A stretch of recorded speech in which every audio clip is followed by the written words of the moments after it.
Decimos que la Eucaristía no es simplemente un signo o un símbolo, sino Jesús realmente, verdaderamente y substancialmente presente bajo las especies eucarísticas del pan y del vino.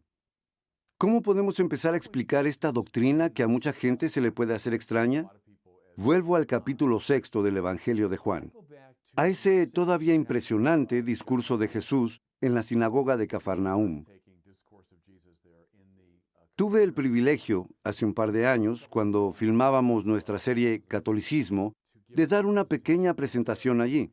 Son las ruinas de la sinagoga que no alcanzan a llegar a la época de Jesús, pero no son de mucho tiempo después. Él da un discurso en ese lugar y la gente viene a causa de la multiplicación de los panes y peces y porque estaban fascinados con Jesús. Él les dice, trabajad, no por el alimento que perece, sino por el alimento que permanece hasta vida eterna. Luego especifica, yo soy el pan vivo que descendió del cielo. Si alguno come de este pan, vivirá para siempre. Momento en el cual la multitud entró en desacuerdo y es muy importante entender por qué. Para un judío del primer siglo es difícil imaginar algo más teológicamente problemático y francamente más desagradable que lo que acaba de decir Jesús, debido a que en todo el Antiguo Testamento existen todo tipo de prohibiciones contra el consumo de carne animal con su sangre. Esto debido a que la sangre era vista como la vida, pertenecía a Dios, y por lo tanto estaba estrictamente prohibido que un judío comiera carne con sangre. Bueno, y aquí está Jesús hablando a una audiencia judía y está sugiriendo no solo comer carne animal con su sangre, sino su propia carne humana con sangre. Así que ya vemos la razón por la que Juan nos dice, la gente simplemente se resistió, discutían. Decían, ¿cómo es posible que nos esté dando su carne para comer? Aquí a Jesús se le dan todas las oportunidades para explicar sus palabras. Bueno, ¿qué tal si se trata de una metáfora? Como por ejemplo lo hace con Nicodemo, cuando le dice, a menos que uno nazca de nuevo, no puede tener vida eterna. Y Nicodemo le pregunta, ¿acaso se puede entrar por segunda vez en el vientre de una madre? Y Jesús no dice, sí, justamente es lo que tienes que hacer, volver al vientre de tu madre. No, Él lo aclara y le hace saber que está hablando en una manera espiritual. Así que, al igual que con Nicodemo, también se le da la oportunidad de presentar lo que dijo de una manera metafórica o simbólica. En su lugar, intensifica su lenguaje diciendo, en verdad os digo, que es código bíblico para lo que estoy diciendo es muy importante. En verdad os digo, si no coméis la carne del Hijo del Hombre y no bebéis su sangre, no tenéis vida en vosotros.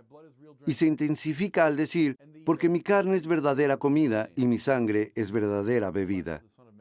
El verbo griego detrás de si no coméis la carne del Hijo del Hombre no es, como uno espera, el verbo que significa comer, en el sentido normal, o sea, en la forma en la que los humanos comen. El verbo utilizado es roer o mordisquear, la forma en la que un animal come. Así que estaban desconcertados con el realismo de su lenguaje, pero él lo intensifica aún más.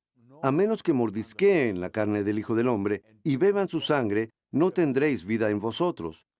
Esa es la base bíblica, me parece a mí, a esta antigua creencia católica de que Cristo está verdaderamente, realmente y substancialmente presente bajo las especies del pan y del vino. Ahora, si tú todavía estás confundido preguntándote, ¿cómo puede ser? Considera el poder de las palabras por un segundo. Nuestras palabras, nuestras insignificantes palabras humanas, pueden ser enormemente poderosas. Las palabras pueden describir, por ejemplo, lo que está pasando en esta habitación, pero las palabras también pueden afectar a la realidad y no solo describirla. Si una figura querida, entrenador, maestro o padre te dice algo que te alabe o te anime, eso podría cambiar tu vida entera. Todos podemos volver al poder de las palabras pronunciadas por alguien que tiene una enorme autoridad sobre nosotros. O démosle la vuelta. Alguien te critica, alguien te ataca o alguien debilita tu confianza. Eso podría cambiar toda tu vida. Conozco a personas de 85 años de edad que aún se ven impactados por los efectos de palabras que se les dijo cuando eran niños. Nuestras palabras pueden cambiar las actitudes de la gente, los corazones, o algo tan simple como un policía diciendo que estás bajo arresto. Ahora, si yo digo estás bajo arresto, estaría bromeando o se podría pensar que he perdido la razón y mis palabras no tendrían efecto en la realidad.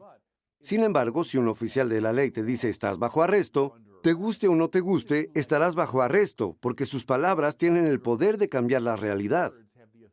O como el árbitro en un partido de béisbol que dice, estás fuera. Bueno, te guste o no, si el árbitro dice que estás fuera, significa que estás fuera. Así que nuestras pequeñas palabras no solo pueden describir, sino también cambiar la realidad. Ahora piensa en la palabra divina. La Biblia dice que Dios habla al mundo, a la existencia. Esto está llegando a un muy importante punto teológico de que Dios dijo, hágase la luz, y hubo luz.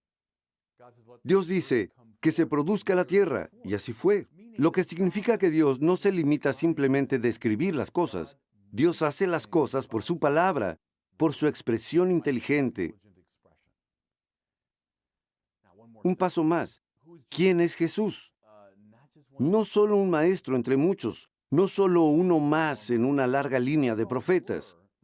Si eso es todo lo que fuera, entonces lo único que pudiera hacer es participar en el tipo de discurso transformador en el que nos involucramos nosotros. Pero la afirmación de la Iglesia, la afirmación central del Nuevo Testamento, es que Jesús es la palabra hecha carne. Eso significa que la misma palabra con la que Dios crea el universo, ahora se vuelve personalmente presente en Jesús. Por eso en los Evangelios, lo que Jesús dice, acontece. Niña, levántate, le dice a la hija de Jairo, que había muerto. Los Evangelios recuerdan el arameo. Talitha cum, le dice a ella. Niña, levántate, y se levantó. Porque las palabras no solo describían, sino afectaban la realidad. Lázaro, sal fuera. Y el que había muerto salió, porque la palabra de Jesús transforma la realidad. Mi hijo, tus pecados te son perdonados. Y por Dios que estaban perdonados por aquel que hablaba. La noche antes de morir Jesús se sentó en una cena de Pascua. Tomó el pan sin levadura de la cena y dijo, tomad y comed todos de él, porque este es mi cuerpo. Después, sobre la copa de la bendición, que es la copa de vino, después de la cena de Pascua, él dijo, tomad y bebed todos de él, porque este es el cáliz de mi sangre. Ahora, si yo dijera algo así, estaría, si mucho, dando un tipo de gran discurso poético o metafórico, refiriéndome a cosas como, esto representa mi vida o esto representa mi amor por ti. Pero cuando Jesús lo dice, sus palabras, por ser quien es, tienen el poder de transformar la realidad en el nivel más fundamental. Y esto es la afirmación de la Iglesia, que la sustancia del pan y del vino, que la realidad más profunda del pan y el vino, se transformó en la sustancia del cuerpo y la sangre de Jesús. Esa es la afirmación de la Iglesia. La base de esto es Juan capítulo 6. La explicación, yo creo, es el poder de la palabra divina presente en Jesús. ¿Cuándo el sacerdote en misa ocasiona el cambio eucarístico que está pasando? Él no está hablando sus propias palabras insignificantes, sino más bien en la consagración. El sacerdote habla in persona Christi, en la persona misma de Cristo. Él recuerda lo que Jesús hizo, pero luego se mueve a este discurso de la primera persona. Tomad y comed todos de él, porque esto es mi cuerpo. Él habla con la autoridad de Cristo, y es por eso que sus palabras tienen el poder de cambiar los elementos. Por eso, para los católicos, y lo vimos en Atlanta, la respuesta adecuada cuando se encuentran en la presencia de esos elementos transformados es inclinarse y adorar.